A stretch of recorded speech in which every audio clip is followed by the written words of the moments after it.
मेरे एक बहुत ही अच्छे टीचर हैं। तुम्हारे पापा की रिपोर्ट्स उन्हें दिखा दें। मत पढ़ो, इस मामले में कहा है ना। उनकी वो दवाइयाँ ठीक नहीं है। मुझे मशवरे मत दो। मैं सिर्फ मदद करने की कोशिश कर रही हूँ। मत करो, नहीं चाहिए तुम्हारी मदद। हाथ मत लगाओ मुझे। ज्यादा बातें मत करो, चलो पैसे निकालो। ये क्या है?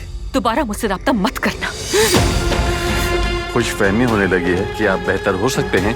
जब तक मैं यहाँ मौजूद हूँ तब तक आप एक उंगली भी नहीं हिला सकते।